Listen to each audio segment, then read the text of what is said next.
অশ্রুসিক্ত নয়নে বিভিন্ন শ্রেণী পেশার মানুষ স্মরণ করেছেন বিএনপি চেয়ারপারসন বেগম খালেদা জিয়াকে। প্রিয় নেত্রীর বিদেহী আত্মার শান্তি কামনা করেছেন হাজারো মানুষ।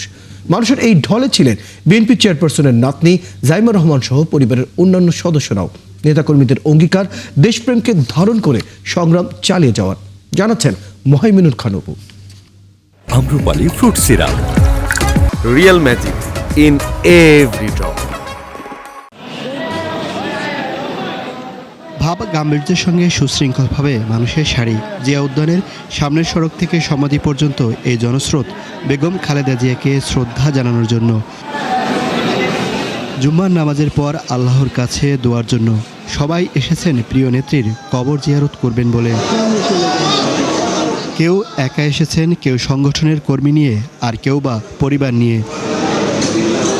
এর আগে সকালে খালেদা জিয়ার কবর জিয়ারতে আসেন তার নাতনি জাইমা রহমান সহ জিয়া পরিবারের অন্যান্য সদস্যরা।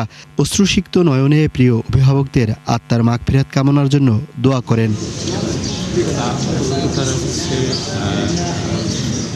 জিয়া পরিবারের সদস্যরা চলে যাওয়ার পর আবারও ঢল নামে সকল শ্রেণী পেশার মানুষের।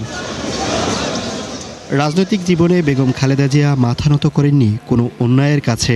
তার এমন নীতি অনুসরণ করতে চান সকলে। জন্ম হলে মৃত্যু হবে, এটাই স্বাভাবিক, কিন্তু সেই মৃত্যুটা যেন মানুষের হৃদয়ে, প্রত্যেক মানুষের হৃদয় ছুঁয়ে গেছে ওনার মৃত্যুটা। আমি আসছি টেকনাফ থেকে। ওর মৃত্যু ঘোষণা শুনে আমি এখানে ঢাকায় যখন পৌঁছি তখন আমার জনতার দেখা পাইনি, পরে আজকে জিয়ারত করতে আসছি। আর উনি চলে যাওয়াতে আমাদের যে আপনার অপূর্ণতা, এটা অনেক গভীরভাবে দাগ কেটেছে। চোখের জলে আল্লাহর কাছে প্রিয় নেত্রীর জন্য ফরিয়াদ জানান বিএনপির নেতাকর্মীরা।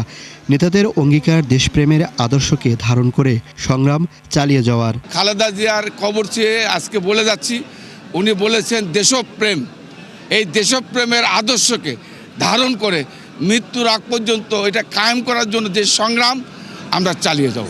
আজকে তার যে অসমাপ্ত কাজ, সেই কাজগুলি সমাপ্ত হবে ইনশাল্লাহ আগামী দিনের রাষ্ট্রনায়ক বিএনপির ভারপ্রাপ্ত চেয়ারম্যান জনাব তারেক রহমানের মাধ্যমে ইনশাল্লাহ। উনি দেশকে অনেক কিছু দিতে পারতেন, এটাও স্বীকার করেন, আমরাও স্বীকার করি।